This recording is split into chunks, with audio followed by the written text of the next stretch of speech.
Esteban Green pour vous servir, et encore une fois, merci de me propulser sur la toile grâce à la puissance de YouTube. Aujourd'hui, le sujet de cette vidéo sera une étude de cas du Serious Game Jeu d'influence. Jeu d'influence propose une expérience pour explorer de l'intérieur le monde de la communication de crise. Ici, vous êtes à la place de celui ou celle qui va devoir faire appel à un spin doctor, c'est-à-dire un expert en cas de crise médiatique qui conseille des pays ou des entreprises. Cependant, le spin doctor ne fait que proposer des choix. Nous incarnons donc celui qui doit trancher sur les options de communication proposées. Jeu d'influence est une coproduction France Télévisions Première Ligne. Il a été écrit par Luc Hermann et Julien Goetz. La conception, le game design et le gameplay ont, quant à eux, été travaillés par The Pixel Hunt et Florent Morin. Les illustrations graphiques proviennent de Fanoloco. La musique a été réalisée par Julien Joubert et Sébastien Berthaud, et enfin, le narrateur de l'histoire est incarné par la voix de Marc Siematiki. Voyons maintenant ensemble l'histoire et les objectifs du jeu. Dans Jeu d'influence, nous sommes Louis Aymon, PDG de l'entreprise Abinat, fleuron du BTP français. Cette success story nationale domine depuis peu le marché des constructions écologiques grâce à un béton nouvelle génération révolutionnaire, jusqu'à cette nuit où Michael Billa, le numéro 2 de l'entreprise, ingénieur de talent et inventeur du béton nouvelle génération, se suicide. Face à cette crise médiatique qui s'annonce, nous allons être conseillés par Patrick Luot, communicant réputé qui tentera de nous aider à faire les bons choix. Si l'histoire commence avec un suicide, un effet boule de neige va alors se produire pour faire ressurgir des histoires de pollution environnementale et de corruption. Avant de continuer la critique, peut-être devrions-nous nous interroger sur les objectifs du jeu. À la base, Jeu d'influence est un documentaire qui fut diffusé le 6 mai 2014 sur France 5. Accompagné de cela, il y a eu un livre, un webdoc et enfin un serious game. Ce webdoc met en exergue tous les rouages des spin doctors, de leur stratégie et de la complexité de certaines décisions. Nous pouvons aussi saluer le côté transmédia de l'objet culturel proposé. En effet, Jeu d'influence propose de nombreuses portes d'entrée à son contenu, avec des modes de narration différents permettant à chacun de trouver son compte. L'objectif est d'informer la population sur les spin doctors et sur la communication en situation de crise médiatique. De même, le jeu s'adresse aux entreprises, mais aussi aux personnalités de la fonction publique afin de leur faire prendre conscience des répercussions des actions qu'ils peuvent réaliser en situation de crise. Si le documentaire avait été taxé de traits critiques envers la profession de spin doctor et de communicant de manière générale, je n'ai pas trouvé le jeu particulièrement critique ni envers cette profession, ni envers les entreprises cherchant à se protéger d'un désastre médiatique. Ainsi, à mon sens, le jeu a pour objectif de former et de renseigner sur la gestion de la communication en situation de crise. Bien que l'on ressente l'opinion des créateurs sur le sujet, celle-ci ne se ressent pas forcément ni dans les choix proposés, ni dans le scénario, et ni dans son gameplay. Voyons maintenant ensemble le gameplay du jeu. Le gameplay de Jeu d'influence est plutôt simple à comprendre. Il s'agit d'une histoire interactive qui s'inspire des mécaniques de gameplay des jeux de rôle papier tels Donjons et Dragons. Bien sûr, nous n'avons pas de maître du jeu, nous racontant l'histoire, mais c'est le jeu qui se charge lui-même de nous faire prendre les embranchements nécessaires au scénario. Dès lors, nous pouvons aussi assimiler les mécaniques de gameplay de ce jeu à la série de livres intitulée « Livre dont vous êtes le héros ». Ainsi, le jeu alterne entre des séquences scénaristiques, des séquences de jeu avec des choix, et des séquences de contenu externe comme des extraits de reportages. Ainsi, la mécanique de base du jeu est le choix. Chaque choix nous amène à un nouvel élément de scénario qui aurait été différent si nos choix avaient eux aussi été différents. Dans l'univers vidéoludique, un studio est devenu maître en la matière. Il s'agit du studio Telltale Games. Cette équipe est devenue célèbre suite à la publication d'une série vidéoludique dans l'univers de The Walking Dead. De même, afin d'indiquer nos relations avec le reste des personnages fictifs, le jeu nous fournit 3 statistiques disponibles dans le HUD, c'est-à-dire l'affichage tête haute en français. C'est tout simplement l'interface chargée de relayer l'information aux joueurs. Cette HUD, donc, comprend 3 barres statistiques représentant le bruit médiatique de nos actions, la confiance qu'a notre spin doctor envers nous, et enfin le stress. Cette dernière composante est notamment fonction des 2 premières. Ces statistiques nous indiquent des barrières, des limites qui, une fois franchies, entraînent le game over. Ce qui est intéressant de noter, c'est clairement que ces barres de contrôle, entre guillemets, n'évaluent pas nos choix, mais évaluent nos choix par rapport à notre environnement social. C'est très important de faire cette précision parce que le jeu nous autorise à être immoral. De plus, il tente de reproduire les sanctions sociales qu'auraient nos choix sur nos relations sociales. Dans ma précédente vidéo, que tu peux regarder en cliquant sur le lien, j'avais expliqué que pour qu'un jeu nous interroge véritablement sur notre système éthique, il ne devait pas faire reposer son système de sanctions pour déterminer si nos choix sont éthiques ou non. Jeu d'influence respecte cela parfaitement. Son système se base sur les interactions avec le reste de la société et non sur nos décisions. Le jeu cherche donc à reproduire l'impact qu'auraient nos décisions à un niveau social. La distinction est infime, mais elle est bien présente. Enfin, toujours pour renforcer cela, le jeu utilise une fonction sociale très intéressante. En effet, à l'instar des séries vidéoludiques de Telltale Games, Jeu d'influence compare nos choix aux autres joueurs à chaque fin de chapitre, qui sont au nombre de 6. Ainsi, ce n'est pas le jeu qui nous indique si notre comportement est le bon ou pas, mais plutôt s'il est dans une norme par rapport aux autres joueurs. Donc, un point de plus pour le fait que nous ne nous sommes pas jugés par les réalisateurs du jeu. Nous nous jugeons nous-mêmes avec le regard d'autrui. Voyons maintenant le système pédagogique. Le système pédagogique cherche lui aussi à rester neutre dans la présentation des faits. Il se repose principalement sur l'utilisation de cas concrets récents qui ont fait polémique. 2 cas vont être récurrents dans le jeu, l'affaire Cahuzac et l'affaire Findus, renommée en l'affaire de la viande de cheval. L'utilisation de cas permet de traiter comment les entreprises ont géré leur crise médiatique, avec quelle méthode et quelle stratégie. Cela permet aussi, même si les extraits suivent un scénario voulu par les réalisateurs, d'offrir une vision des choses assez large, sans pour autant être trop marqué par un parti pris. Finalement, nous sommes proches du fonctionnement des travaux dirigés, classique dans l'éducation supérieure française. Après avoir découvert une notion, le joueur doit l'appliquer avec les choix qu'il fait. Patrick Luo, étant le personnage nous proposant les choix principaux du jeu, incarne aussi cette figure du professeur qui nous aiderait lors d'un TD, d'un travaux dirigé. Enfin, bien que nous en ayons déjà parlé, le jeu nous sanctionne positivement ou négativement en fonction de l'évolution de nos relations avec les personnages fictifs du jeu. Par exemple, l'un des choix du jeu concerne Nadia, la veuve du salarié s'étant suicidé. Peu de temps après, et cela va paraître horrible, nous avons le choix d'orienter l'enquête vers leur vie de couple, c'est-à-dire questionner pour savoir si tout se passait bien dans la vie de couple de la personne suicidée et de sa veuve. Ainsi, cela aura une répercussion sur le comportement de Nadia plus tard dans le jeu. Encore une fois, il n'y a pas un jugement fait par le jeu. Par contre, en toute fin de chapitre, le jeu compare nos choix par rapport aux choix des autres joueurs. Cela nous permet de savoir si nous faisons partie de la majorité ou minorité. Par exemple, j'ai pu apprendre que je faisais partie de la majorité des personnes qui avaient choisi de ne pas orienter le débat sur la vie de couple de Nadia et Michael Biya. Ainsi donc, il s'agit plus d'une évaluation par les pairs qu'une évaluation par un professeur. Nous pouvons aussi supposer que nous avons véritablement affaire à un cours, un TD gamifié à l'extrême. Pour résumer brièvement mon propos sur le système pédagogique du jeu, celui-ci réunit un ensemble de caractéristiques que je présente maintenant. Premièrement, le jeu présente des études de cas via des extraits de reportages nous fournissant les clés des concepts. Deuxièmement, ces concepts sont appliqués directement via le système de gameplay de choix-conséquences. Troisièmement, il existe un système de sanctions du jeu basé sur nos relations avec les personnages fictifs du jeu. Et enfin, l'éthique et la morale de nos choix ne sont pas évalués par le jeu, mais évalués par les pairs. Tout cela nous permet d'aborder maintenant la conclusion. Afin d'évaluer ce Serious Game, commençons premièrement par l'histoire. Je souhaiterais mettre en avant cette histoire car elle est sûrement le point fort du jeu. En effet, l'histoire est véritablement abordable pour n'importe quel néophyte et ne fait pas appel à des concepts demandant des efforts d'imagination, comme par exemple des unités de mesure dont il est difficile de se représenter la valeur réelle. De même, l'histoire n'a rien d'extravagant.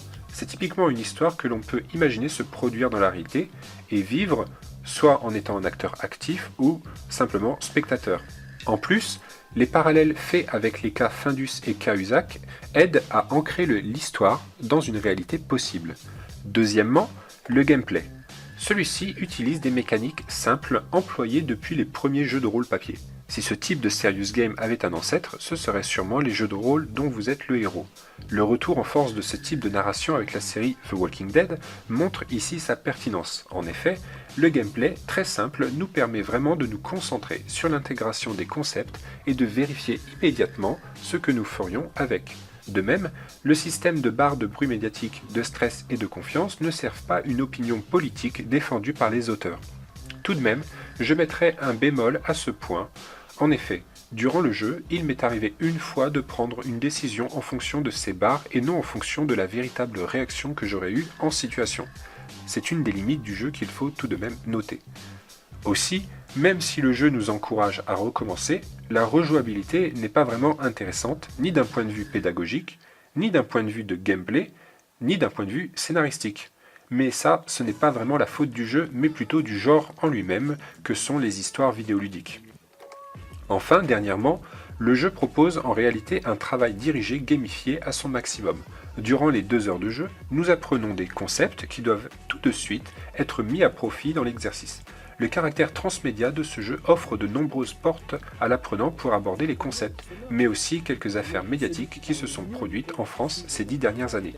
De même, le parti pris du jeu de justement de ne pas avoir de parti pris est intéressant. Il laisse le joueur se faire son opinion et comparer ses choix grâce à l'agrégation des données utilisateurs. Ainsi, le joueur sait si son comportement s'inscrit dans une norme sociale ou pas. Voilà ce qui me permet maintenant de conclure la vidéo. Mesdames et messieurs de l'internet, merci d'avoir regardé cette vidéo, certes plutôt longue. N'hésitez pas à exprimer votre avis sur le jeu. Je vous invite aussi à voir ma précédente vidéo sur le game design et l'éthique dans les jeux vidéo. Enfin, vous pouvez aussi regarder la petite vidéo bonus traitant le sujet de l'éthique dans Spelunky, un platformer finalement bien plus intelligent qu'il n'y paraît. À la prochaine!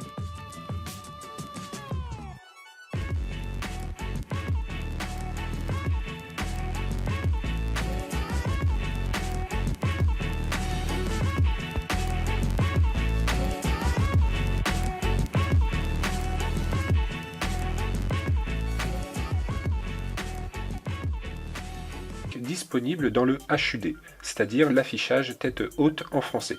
C'est tout simplement l'interface chargée de relayer l'information au joueur.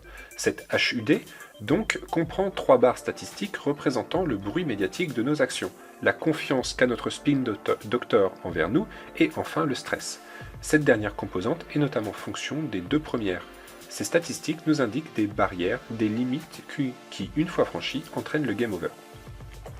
Ce qui est intéressant de noter, c'est clairement que ces barres de contrôle, entre guillemets, n'évaluent pas nos choix, mais évaluent nos choix par rapport à notre environnement social. C'est très important de faire cette précision parce que le jeu nous autorise à être immoral. De plus, il tente de reproduire les sanctions sociales qu'auraient nos choix sur nos relations sociales. Dans ma précédente vidéo, que tu peux regarder en cliquant sur le lien, j'avais expliqué que pour qu'un jeu nous interroge véritablement sur notre système éthique, il ne devait pas faire reposer son système de sanctions pour déterminer si nos choix sont éthiques ou non.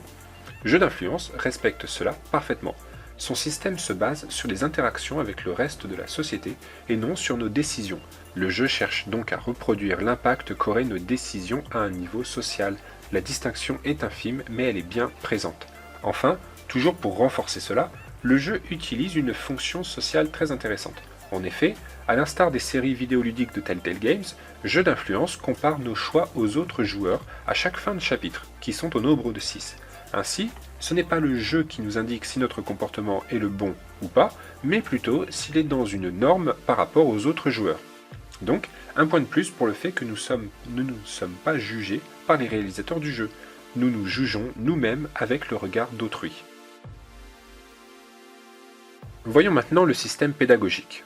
Le système pédagogique cherche lui aussi à rester neutre dans la présentation des faits. Il se repose principalement sur l'utilisation de cas concrets récents qui ont fait polémique.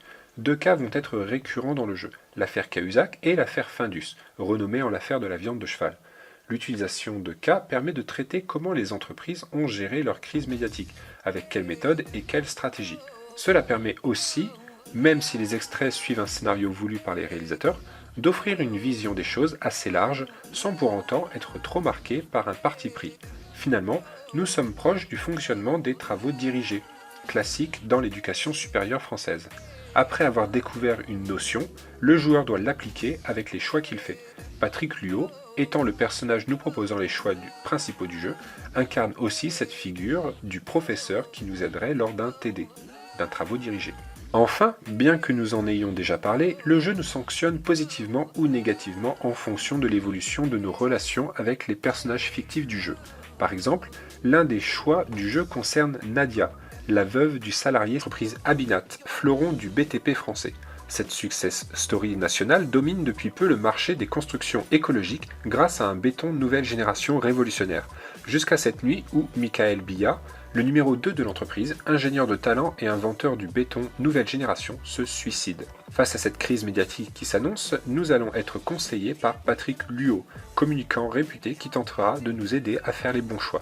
Si l'histoire commence avec un suicide, un effet boule de neige va alors se produire pour faire ressurgir des histoires de pollution environnementale et de corruption.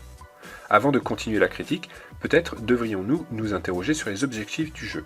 À la base, Jeux d'influence est un documentaire qui fut diffusé le 6 mai 2014 sur France 5. Accompagné de cela, il y a eu un livre, un webdoc et enfin un serious game.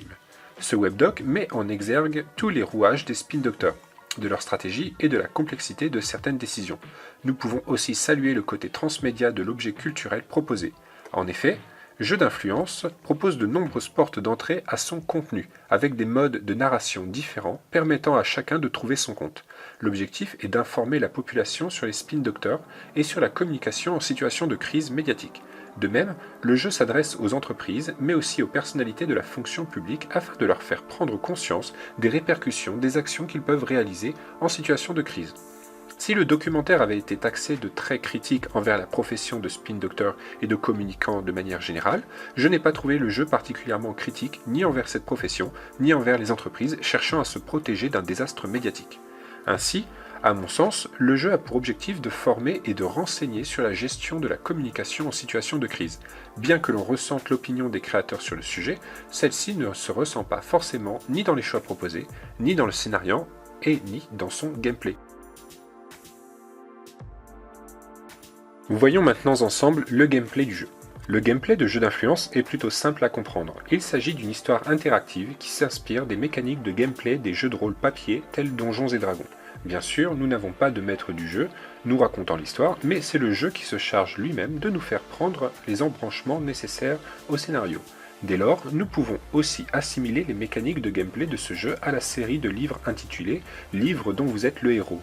Ainsi, le jeu alterne entre des séquences scénaristiques, des séquences de jeu avec des choix, et des séquences de contenu externe comme des extraits de reportages. Ainsi, la mécanique de base du jeu est le choix. Chaque choix nous amène à un nouvel élément de scénario qui aurait été différent si nos choix avaient eux aussi été différents.